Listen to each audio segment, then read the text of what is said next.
Today's episode is sponsored by Smart Travel, a new podcast from NerdWallet. Want to travel like a savvy jet setter? No, that doesn't mean a monogrammed passport case. It means making smart decisions every step of your trip, which means knowing your options. Smart Travel unpacks the facts, like which booking sites actually save money, how to fly first class using points, and if that fancy travel card is a smart investment. All so you can save more on your next adventure. Stay tuned at the end of the episode to hear the Smart Travel trailer. And be sure to follow Smart Travel from NerdWallet so you can start traveling like a pro.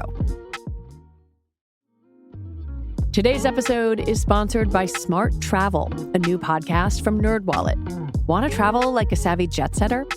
No, that doesn't mean a monogrammed passport case. It means making smart decisions every step of your trip, which means knowing your options. Smart Travel unpacks the facts, like which booking sites actually save money, how to fly first class using points, and if that fancy travel card is a smart investment. All so you can save more on your next adventure. Stay tuned at the end of the episode to hear the Smart Travel trailer. And be sure to follow Smart Travel from NerdWallet so you can start traveling like a pro.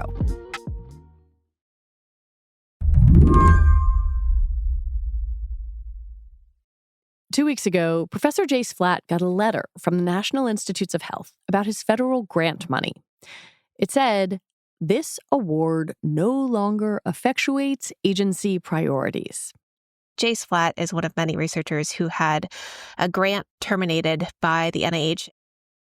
That's Katherine Wu, who writes about science for The Atlantic. She spoke to Flatt. He's an associate professor at the University of Nevada, Las Vegas, who studies aging and dementia in LGBTQ people. And actually, in his case, it was multiple grants. The last I heard from him, it was 2 grants, and it is possible that by the time this airs, it will be 3 grants. He relies on those grants to hire staff to do research. Much of his research focuses on aging and how to ensure that populations are aging in a healthy way, and how those populations are dealing with memory loss and dementia. But having those grants terminated has effectively meant that he's had to halt studies, he's had to fire staff, and if this strain keeps going, he will not have a lab in a matter of potentially weeks or months. Flatt also lost a grant from the Defense Department. He's one of many researchers who's had the federal funding for his work essentially vaporized. I don't know how many people realize that grants that come from the federal government are, for many scientists, their primary source of salary, not just for, maybe themselves, but for all the people that they hire and train and to do all of their work. You also spoke with a bunch of other people who get NIH grants.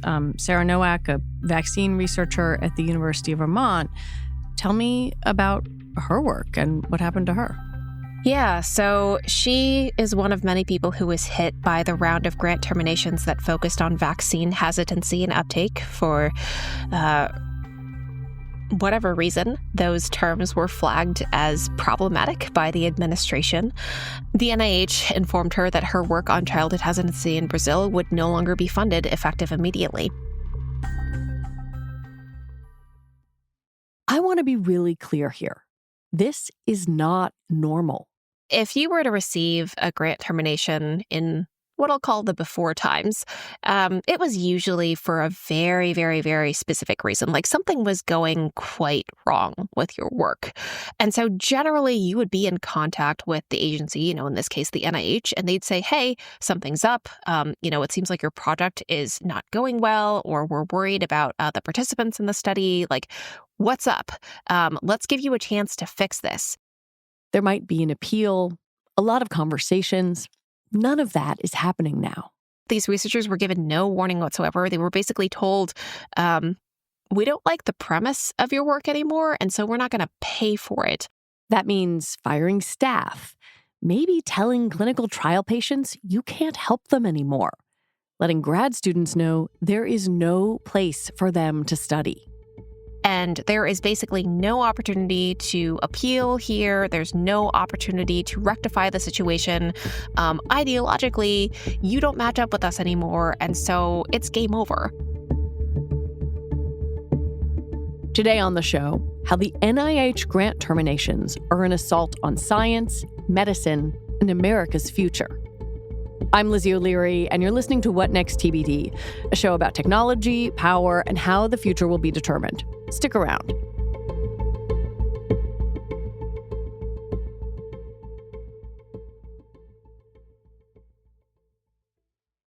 This episode is brought to you by Indeed.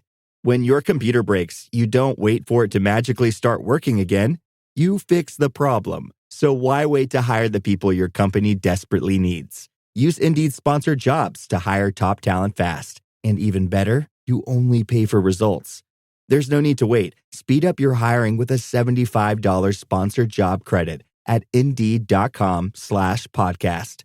Terms and conditions apply. Still getting around to that fix on your car?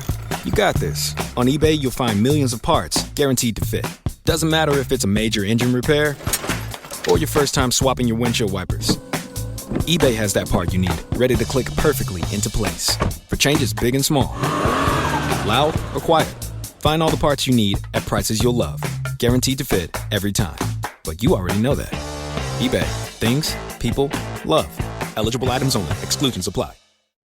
I think a lot of Americans have some vague sense of NIH, but they might not understand what it does. What do you think is the simplest and best way to describe what the NIH exists to do?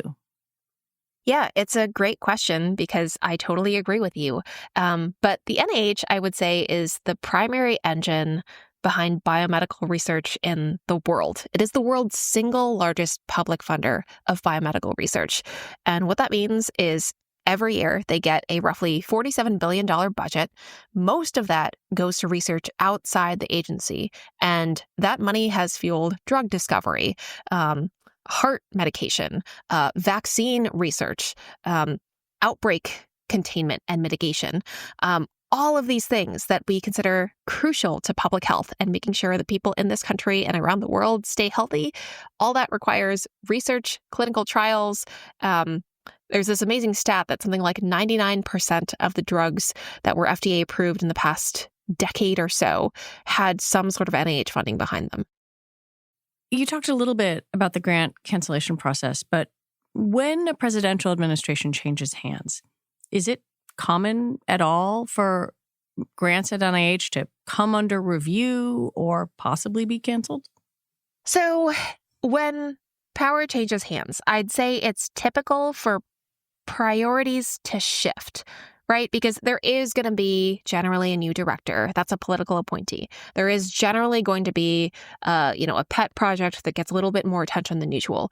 But it's extremely unusual for the agency to reach backward in time and say, hey, this science that we thought was awesome and worthy of funding just a couple years ago, no longer worth our time. And you could imagine that if that were the norm, there would be these constant fits and starts. Like every 4 years, we're going to pull back funding we already gave out. We're going to give up on this stuff. We're going to tell these researchers, never mind, we were totally kidding when you said that was awesome work just a couple years ago. Nothing would ever get done. And so it makes sense that the system doesn't normally work this way. What's happening now is totally unprecedented, like ever in the NIH's entire history. Is it even possible to know how many grants have been canceled since President Trump took office? Because this seems to be happening in waves, and it's sort of hard to get a running tally. It's a great question. No one I've spoken to has a definitive count at this point, but I'm pretty sure we're talking in the hundreds now if we include all the terminations that have happened at Columbia University, where there was just a massive gutting. But there are lists that are sort of being cobbled together online by researchers, and there is technically an HHS website that is compiling some of the lists of terminated grants, but it's at least a week or two behind. I want to talk a little bit about what's going on inside the agency. When you talk to staff who are still there, how do they describe the feeling at the NIH now? It's brutal. I have heard a lot of tears. I have heard a lot of people saying that they never thought they would be complicit in the sort of harm that is being done right now to the American public.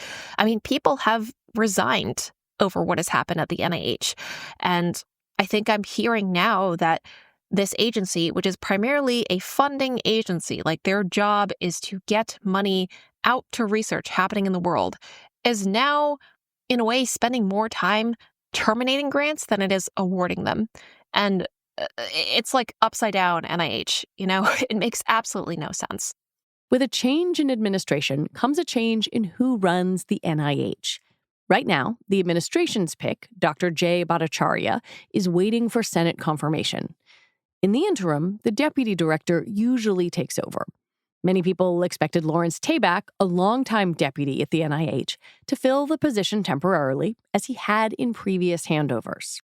But instead, Matt Memley was appointed, and he was a flu researcher within the agency who was running a lab doing his own research. Very, very, very confusing. It's kind of like, finding someone from an obscure little tech department at a giant Silicon Valley company to come and be CEO after absolutely no training or precedence whatsoever. He didn't have, the typical experience overseeing grants. He didn't have experience running a giant agency. It was very atypical. And the understanding that people have told me is that they think he just had ideological views that aligned with the current administration. People had talked about the fact that he had sort of publicly sparred with Tony Fauci over COVID vaccines during the pandemic. They had talked about the fact that, he had been complimented by J. Bhattacharya, who is the current pick to lead NIH next. And there was also a diversity statement that came from him that was floating around the agency, showing that he had at one point called the term DEI offensive and demeaning. You wrote one story that really stood out to me in late February. You talked about Lawrence Tabak, the principal deputy director, who at one point had said to colleagues, look, as civil servants, your job is not to figure out policy, but to implement them. That is your duty as long as you're not doing something illegal or immoral. And in your reporting, the staff were kind of walking around asking themselves, are we there yet? Are we at illegal or immoral? That was late February. How about now? I think that sentiment has only gotten stronger. And I think people have more or less officially resigned because they think they have very much crossed over that line and they are done. Especially with all of these grant terminations, I think a lot of them are feeling like they're being asked to endanger the health of the American people. I mean, you think about the potential implications of these grant cancellations. You're potentially cutting people out of clinical trials that might have stood to improve their health, that maybe in some cases could have been their best chance at living a longer, healthier life. If you are, say, the grants management officer being forced to sign a termination like that, I mean, I'm hearing of people sobbing at their desks. I'm hearing of people being yelled at because they're reluctant to sign these terminations and yet being forced to do them anyway. I can't imagine working in an environment like that. I mean, people are saying it's toxic there. People are afraid to look each other in the eye in the hallways because they're not sure who they can talk to. They're not sure who they can confide in and say, I don't feel right about this, because they don't know who is talking to someone else who might get them fired. When we come back, will a generation of scientists simply leave America?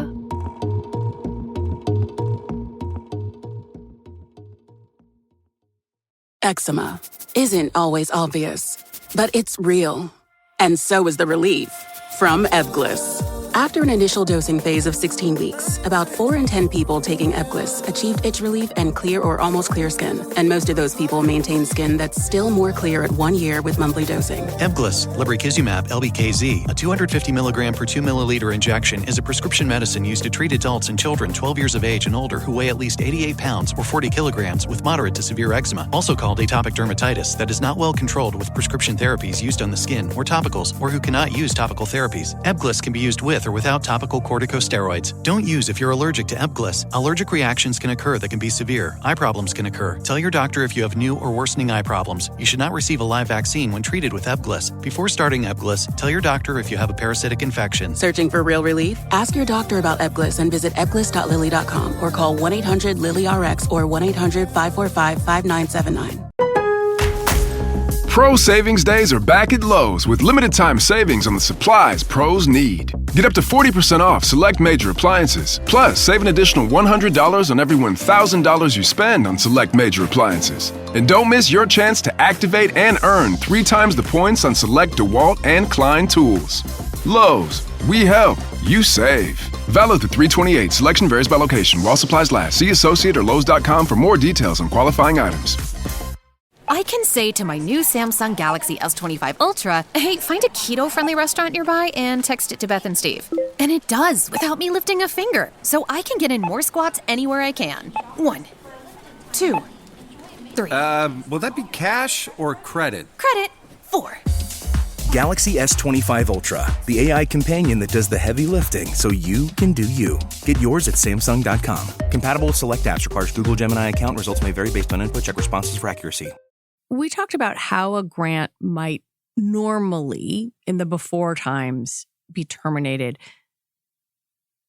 Do we have any insight into who is making these termination decisions now and how they're being made?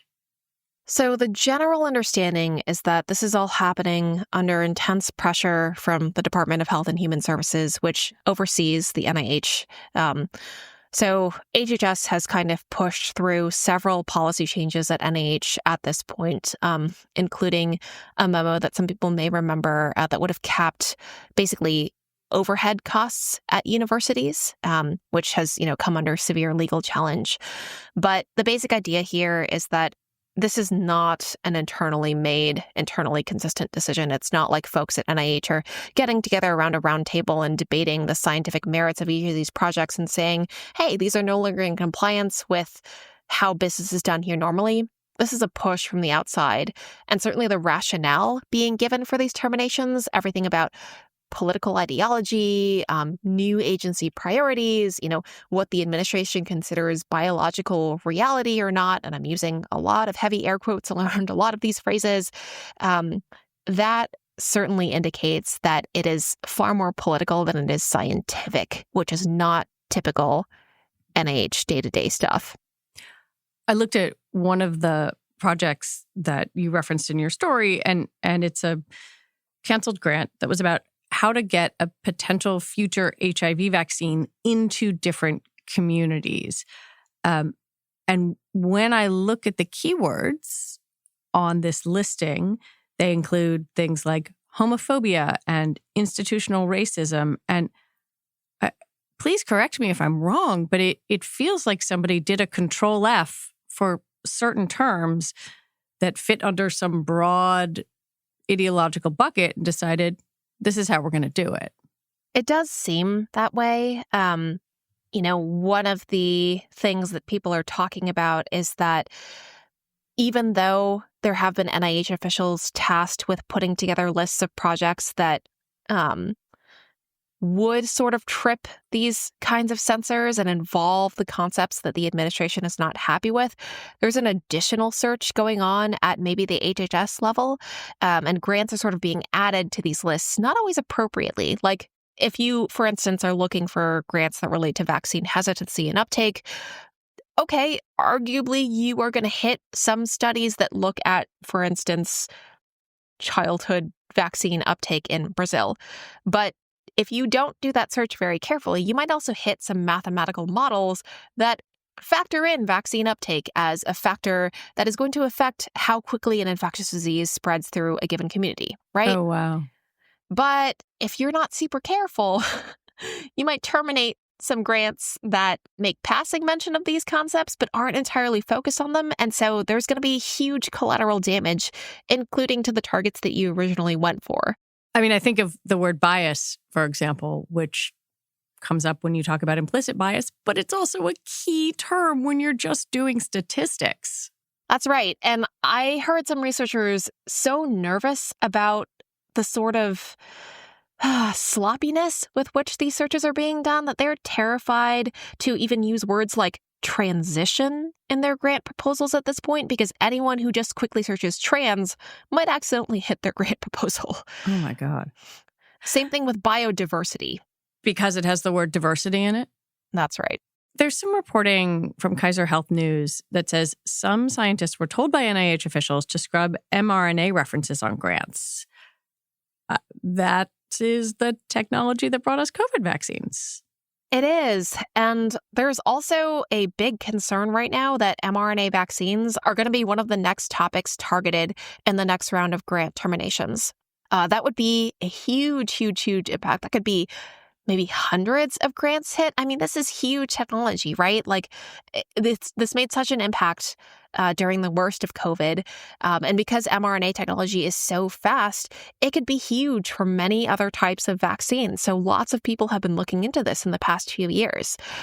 That would hit a lot of researchers, and I think it would really significantly hamper vaccine research in general, because I think there'd be this big cooling effect on anyone trying to debut a new vaccine technology using any sort of molecule.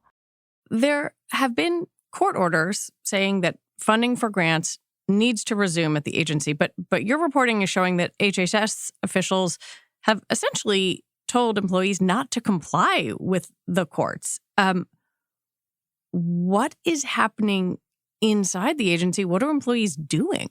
I think people are doing their best to resume business as normal, but there are all these sort of logistical blocks being put into place. They've certainly been told to defy court orders. They've also come up against roadblocks like not being able to post notices about meetings that have to happen for grant proposals to be reviewed and for money to actually be awarded. So it's basically impossible to do their normal business at this point. Some of those things have since been reversed. It's all been very much in flux. But I think the balance has shifted in the past couple of months to be doing a lot less grant making than they would like and a lot more grant terminating than they could have ever imagined.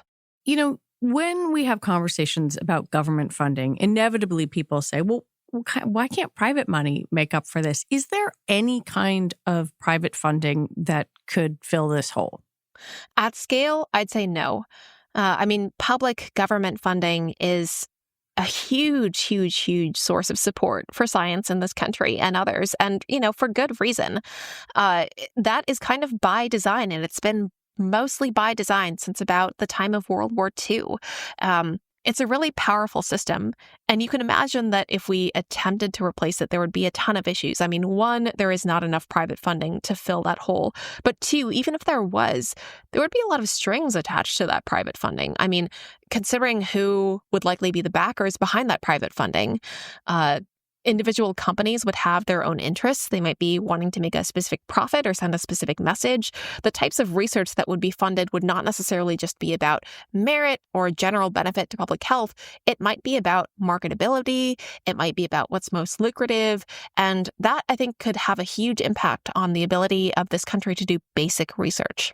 The way the funding stream works is that the money often goes to universities. We have seen Columbia lose hundreds of millions of dollars.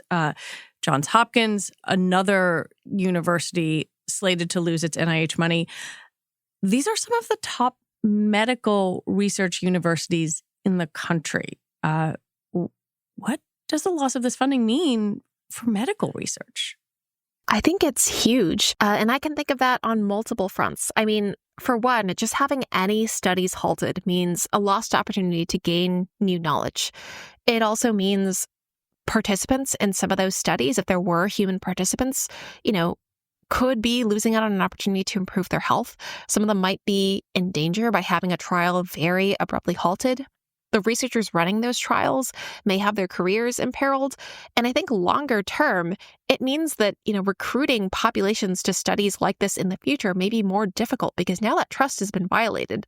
A lot of these people have been told, hey, come join this trial. We're going to interact with you, take care of you, maybe for years, maybe for decades in some of these cases. And then all of a sudden it's, Tuesday morning or whatever. And sorry, I have to call you and tell you that all that was for nothing. I'm so sorry. It's out of my hands.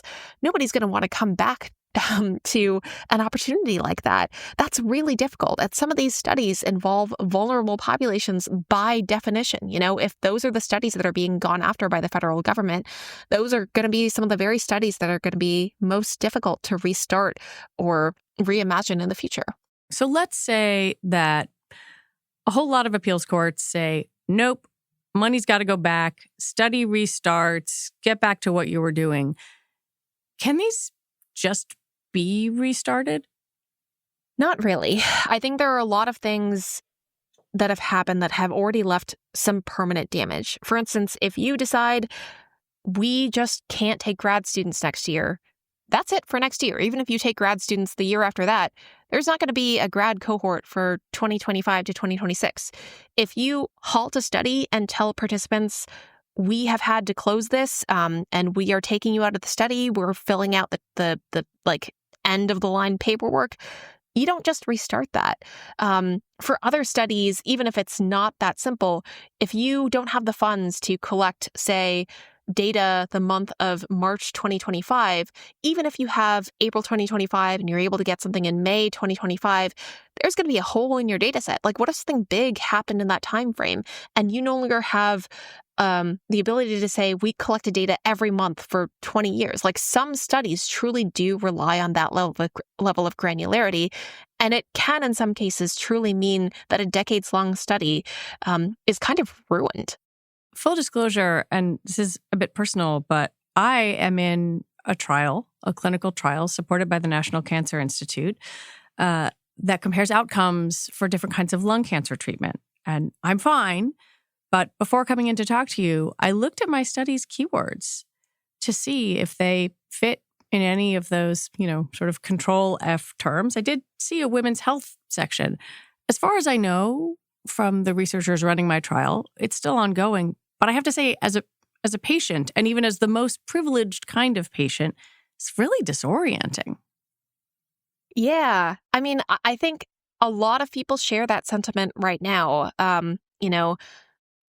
Researchers and study participants alike, they feel like the rug can be pulled out from under them at any second. And I can't imagine what it's like to be living like that, like to have to go to work or to your next appointment and wonder, is this going to be the last day that I'm able to contribute to this? Is this going to be the last day that we actually get to advance knowledge on this subject or maybe help someone and potentially save their life? That's a really difficult environment to be working in. That's a really difficult environment to be just surviving in. And I think the ultimate effect here is not only are we risking watching the general health of Americans decline over the next months, years, and decades, but scientists who have contributed immensely to biomedical knowledge in this country, they're going to leave. This is no longer going to be a place that people go to do research, to improve their health outcomes. America may decline in that respect, and that's a terrifying prospect as well. There's something that really stuck with me in your reporting on this. You said that the Trump administration is trying to forcibly reshape American science to match its agenda. And that's so fascinating in a couple different ways, but fundamentally it doesn't align with the scientific process. It doesn't align with the way scientific inquiry tends to proceed. I wonder if you've thought about what science reshaped by that agenda might look like. It's almost dystopian to imagine, right? Because you're exactly right. That's not how the best forms of scientific inquiry work. Science done well has minimal bias. People love this idea of objective data and just this idea that you do need to confront what is actually happening in the world. The data you gather may not always be exactly what you want to see, but you need to acknowledge what communities exist, what disparities exist, who is going to have a more difficult time accessing care, what is going to be more impacted by an environmental harm. All of these realities are just part and parcel of what it means to better understand the world as a whole. You start narrowing your lens and you're going to get a skewed portrait of the world. And I think what's even more concerning is the things that you ignore, they're not just going to stay ignored. They may worsen in the absence of attention. Infectious disease is especially prone to doing that. You ignore an outbreak and it is just going to get bigger.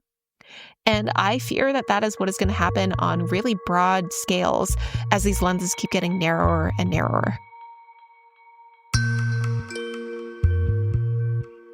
Katherine Wu, thank you for your reporting and for talking with me about it. Yeah, thank you so much for having me. Katherine J. is a staff writer at The Atlantic. And that is it for our show today. What Next TBD is produced by Evan Campbell and Patrick Fort. Our show is edited by Rob Gunther. Slate is led by Hillary Fry. And TBD is part of the larger What Next family. And if you like what you heard, the best way to support us is to join Slate Plus. You get all your Slate podcasts ad-free, including this one, as well as access to The Discourse, our bonus series. Plus some other nice bonuses too, like you'll never hit a paywall on the Slate site. And if you are looking for more Slate podcasts to binge, go check out yesterday's What Next, which is all about how the Trump administration is radically changing the economy. All right, we'll be back on Sunday with an episode about Jeff Bezos 2.0 in Trump 2.0. I'm Lizzie O'Leary. Thanks for listening.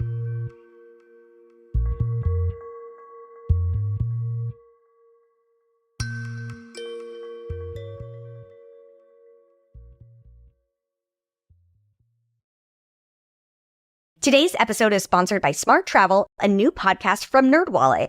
I'm Sally French. And I'm Megan Coyle. We're travel writers at NerdWallet, and we love helping you make your travel budget work smarter. Because who doesn't love more trips for less money? People who hate fun, Megan, that's who. But that's definitely not you, person who is listening to this right now. On Smart Travel, we don't just hand out travel advice, we break it down. Like, should you get that fancy airline credit card with the huge sign-up bonus? Or is that just a shiny trap leading you to financial ruin? We have the answers. The answer is, it depends, by the way. That's why we do the research for you. We crunch the numbers, dissect the fine print, and make sense of loyalty programs so you don't accidentally spend all your hard-earned points on a sad airport hotel booked amidst a canceled flight. Each week, we tackle real travel questions like, is travel insurance worth it? How do you spot a good flight deal before it's gone? And can you actually use those random miles your aunt gave you for Christmas? Also, I want that aunt.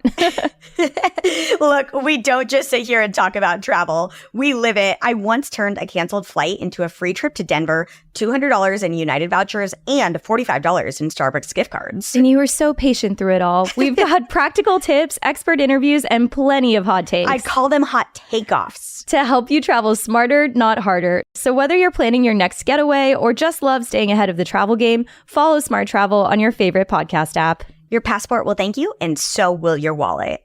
Today's episode is sponsored by Smart Travel, a new podcast from NerdWallet. I'm Megan Coyle. And I'm Sally French. We're NerdWallet travel writers who help you turn dream trips into trips you can actually afford. Because let's be honest, dream trips are usually synonymous with spending money. But my dream is to not spend much money at all. That's where Smart Travel comes in. We break down the best ways to stretch your travel dollars, whether it's scoring an upgrade without selling your soul, decoding loyalty programs so you can actually get something out of them, or figuring out if that ultra discount airline ticket is too good to be true. It usually is. And while we're at it, we'll show you how to turn canceled flights into lounge dinners and free hotel stays.